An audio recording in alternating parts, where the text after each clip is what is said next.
High court ने साफ साफ कह दिया कि ये जंगल राज है। गाना निकला था, आपको मालूम है? उसी समय में गाना निकला था कि थानवा पर बामुआ फेंकाए लागल, देखा हो कैसन हवा चलल। जनता ने तो सबको आजमा लिया है, नया चेहरा देखना चाहती है जनता। और सिकटा विधानसभा की जो महिलाएं हैं उनमें बहुत ज्यादा उत्साह है, वो बहुत ज्यादा खुश हैं। इस बात को वो चाहती हैं कि इस बार महिला ही उम्मीदवार हो। जितनी भी महिलाएं हैं, ये तेजस्वी यादव कहीं और से नहीं आए हैं, वो लालू यादव के ही लड़के हैं। तो क्या तेजस्वी यादव जैसा बिहार में कोई ऐसा लड़का नहीं है, कोई ऐसा शिक्षित, कोई ऐसा बोलने वाला, कोई वैसा नेता नहीं है, या आरजेडी में कोई ऐसा नेता नहीं है जो मुख्यमंत्री के काबिल हो? आखिर तेजस्वी यादव ही क्यों? आपको मालूम है 2005 से पहले की बात मैं बता देता हूं, जब माननीय मुख्यमंत्री नीतीश कुमार जी हमारे जब सत्ता में नहीं आए थे, हम लोग तो 2005 के बाद ना आए, तो 2005 से पहले आपको मालूम होगा, इतिहास उठा कर देखिए कि किसी गांव में एक घर में अगर आग लग जाती थी तो पूरा गांव जल जाता था। ये स्थिति। ऐसा बताइए, कोई डाकू आया हो, कोई बदमाश आया हो गांव लूटने के लिए, घर लूटने के लिए, और आपसे पूछा हो कि आप मुस्लिम हैं या कौन से धर्म के लोग हैं, अगर ऐसा कोई पूछा है तो हमको बता दीजिए। डाकू जो लूटने के लिए आता था घर को, वो आपसे धर्म पूछ कर लूटा हो तो हमें बता दीजिए। कि आपसे पूछा हो कि आप मुसलमान तो नहीं, और आप कहे होंगे कि हाँ हम मुसलमान है, तो आपको नहीं लूटा है, छोड़ दिया है। बगल वाले से पूछा है आप जादव जी तो नहीं, अगर वो कहा है कि हम जादव जी हैं तो उसको छोड़ दिया है। ऐसा भी नहीं हुआ। इधर से एक दो डकैती होती है, लेकिन उस वक्त डाकू लोग जब आते थे तो टांग पे टांग चढ़ाकर कुर्सी पे बैठ जाते थे और पूरा गांव एक बार में लूट किया जाता था। अगर एक गांव में समझ लीजिए कि 50 घर था तो 50 घर को एक साथ में लूटा जाता था। और ये अगर वो विकास किए होते तो मंच पर खड़ा होकर इस तरह से चप्पल जूता का हार लेकर वो खड़े नहीं हो जाते और यह नहीं कहते कि हमने विकास किया है तो हमें सिक्का से तौलिए, अगर हमने विकास नहीं किया है तो चप्पल जूता का हार पहना दीजिए। एमओ समीकरण क्या है, आप ही बताइए ना। हम आप ही से पूछते हैं, एमओ समीकरण क्या है? मियाँ जादव। तो इस बिहार के अंदर खाली मियाँ जादव रहते हैं, बाकी कोई जात नहीं रहता है? क्योंकि ये राजनीति जो करते हैं ना, ये एक तरफा राजनीति करते हैं। आप राजनेता हैं, आप ना सिर्फ मुसलमानों का नेता है, ना हिंदुओं का नेता है। आप धर्म का नेता नहीं, आप जनता के नेता हैं। तो जब आप जनता का नेता हैं तो धर्म बीच में कहां से घुस जाता है? अब तो हमारे माननीय नीतीश कुमार जी ने मुसलमानों के लिए बहुत अच्छा काम किया है, पूरे बिहार के लिए किया है। लेकिन मैं मुसलमानों के लिए इसलिए बता रहा हूं कि जात पात की बात नहीं कर रहा हूं। मुसलमानों के लिए मैं इसलिए बता रहा हूं कि आपने सिर्फ मुसलमानों के बारे में पूछा है। तो हमारे माननीय मुख्यमंत्री नीतीश कुमार जी 2005 में आए तो बिहार की जो हालात थी, लोग अपने बाप दादा से पूछे तो पता चलेगा। नया चेहरा को देखकर पलट नहीं जाए। ठीक है। हेलो दोस्तों, आज हम आए हैं सिकटा प्रखंड के अल्पसंख्यक प्रकोष्ठ के अध्यक्ष मोहम्मद मोइनुद्दीन जी से कुछ राजनीतिक मुद्दों पर बात करने के लिए। लेकिन ये तो कहीं जा रहे थे अभी, तो रास्ते में इनसे कॉल करके गाड़ी रुकाया गया है। तो आइए इनसे मिलते हैं। हाँ सर। Hello sir. हाँ हेलो सर। हेलो।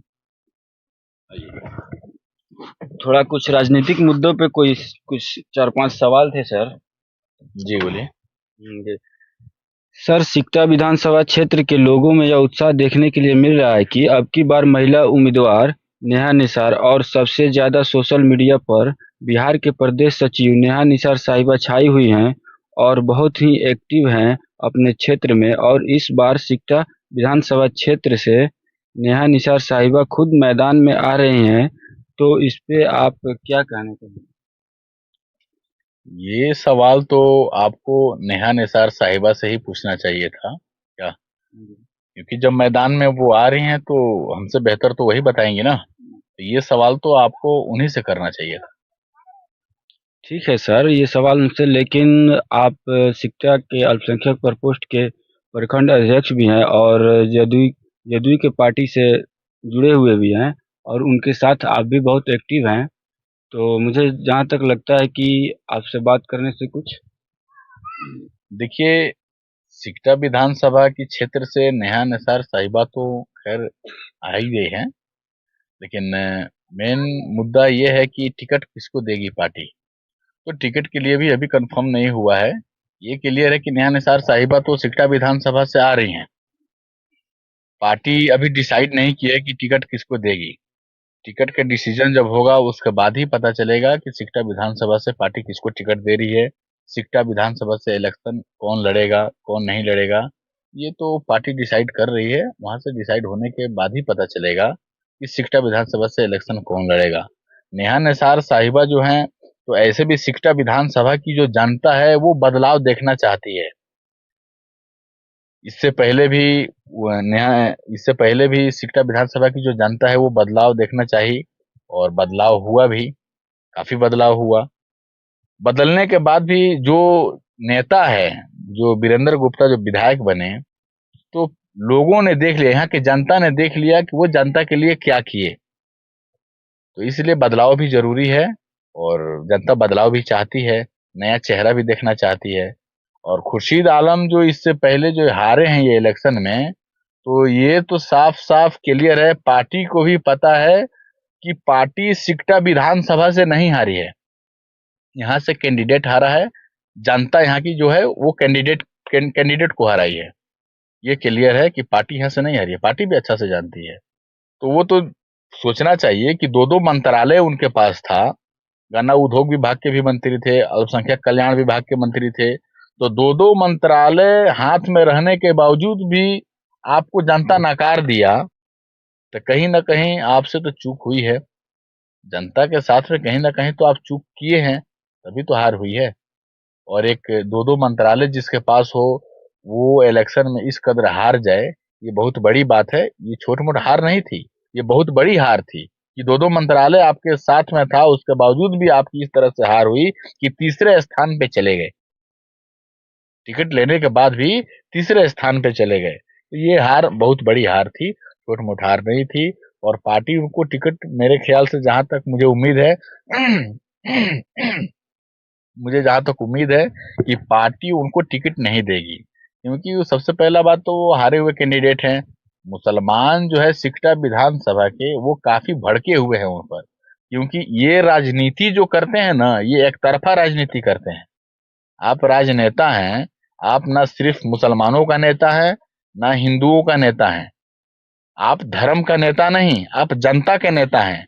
तो जब आप जनता का नेता हैं तो धर्म बीच में कहां से घुस जाता है। अब किसी एक धर्म के लेके नारा लगाने लगिएगा, मुस्लिम के ही खाली नारा लगाइएगा तो हिंदू भाई को तकलीफ होगी, हिंदू के धर्म में जाके नारा लगाइएगा तो मुसलमान को तकलीफ होगी। तो तकलीफ होना तो ये निश्चित है। तो नारा लगाने की क्या जरूरत है, सब कोई जानता है कि जो जिस धर्म में अपना धर्म कर्म कर रहा है, तो नारेबाजी करने की क्या जरूरत है। तो कहीं ना कहीं उनसे चूक हुई है, जिससे जनता नाराज है, और जनता उनको विधायक क्या किसी रूप में उनको नहीं देखना चाहती है।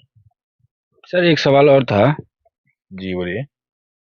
सर पूर्व मंत्री खुर्शीद आलम का कहना है कि हमने विकास का काम किया है और चप्पल का माला लेकर मंच पर खड़े हो गए और उन्होंने कहा कि अगर हमने विकास नहीं किया है तो चप्पल का माला पहना दीजिए और अगर हमने विकास किया है तो मुझे सिक्कों से तौल दीजिए।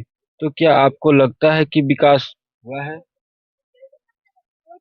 देखिए, अगर वो विकास किए होते तो मंच पर खड़ा होकर इस तरह से चप्पल जूता का हार लेकर वो खड़े नहीं हो जाते, और यह नहीं कहते कि हमने विकास किया है तो हमें सिक्का से तौलिए, अगर हमने विकास नहीं किया है तो चप्पल जूता का हार पहना दीजिए।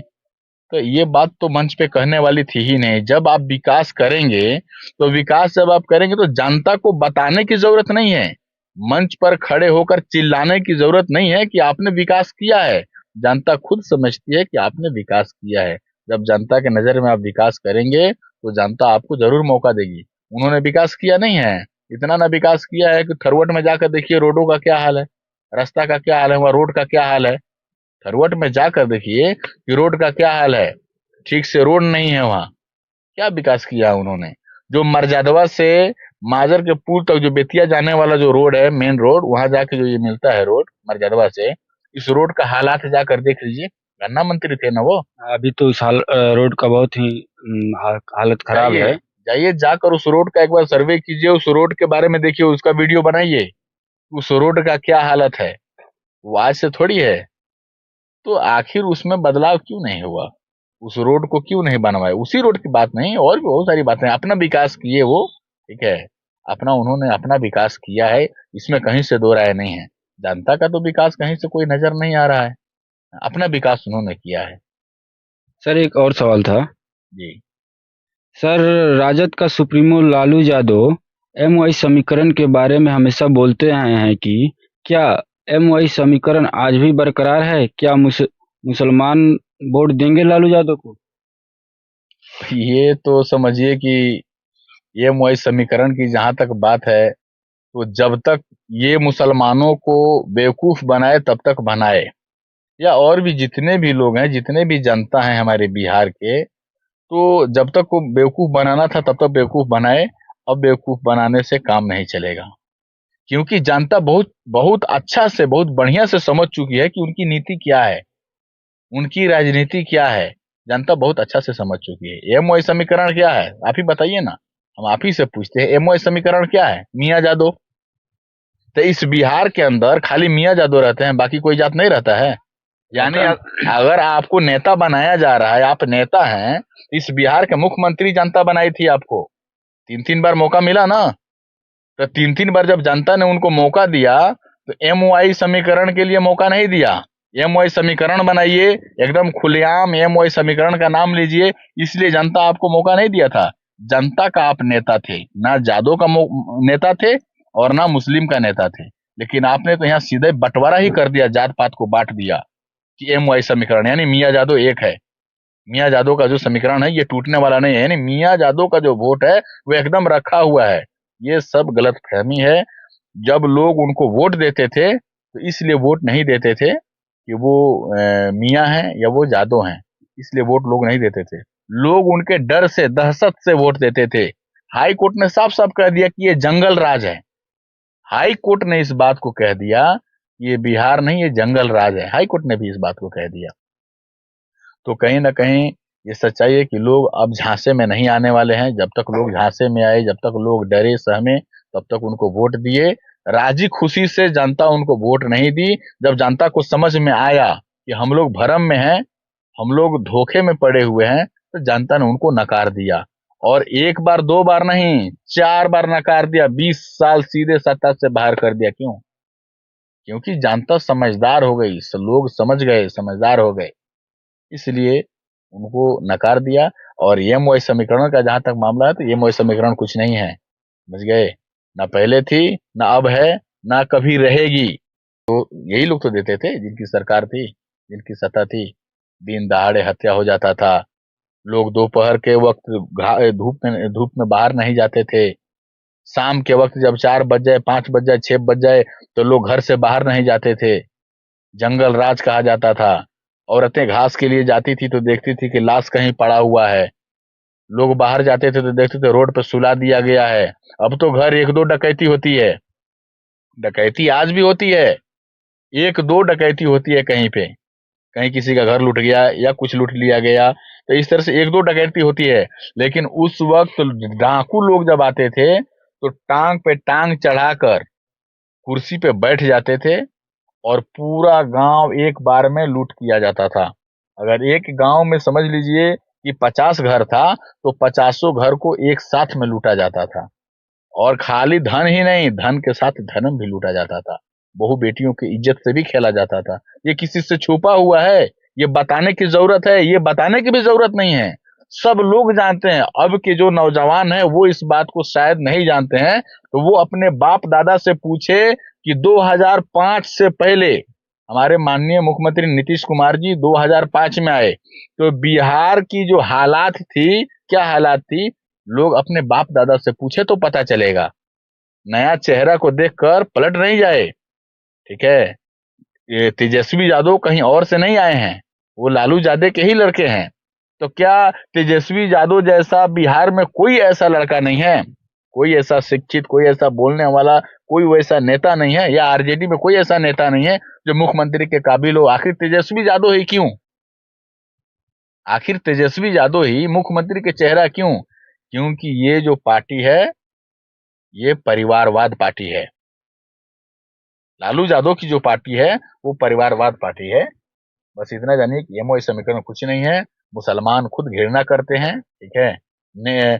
एमओआई समीकरण जो बना एमवाई समीकरण सिर्फ इस वजह से बना कि शहाबुद्दीन साहब जब थे, पूर्व सांसद राजद के, तो शहाबुद्दीन साहब जब थे तो उनके समय में एमवाई समीकरण बना। जब एमवाई समीकरण उनको लेकर बना, उन्हीं की वजह से बना कि मियाँ जादव आज से एक है। शहाबुद्दीन साहब की वजह से मियाँ भी जो है सिर्फ मुस्लिम लोग जो हैं वो लोग भी एक्टिव हो गए।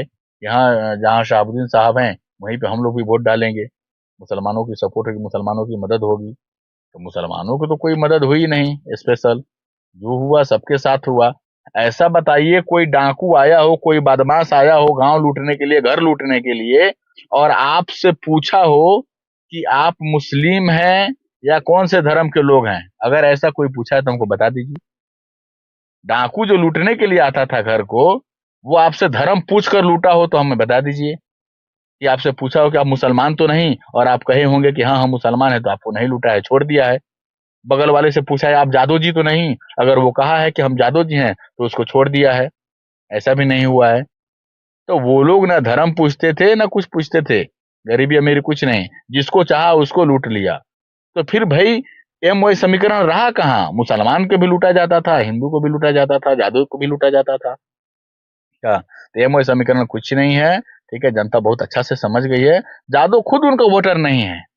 जादव जी लोग जो हैं वो लोग भी समझ चुके हैं उनकी राजनीति को।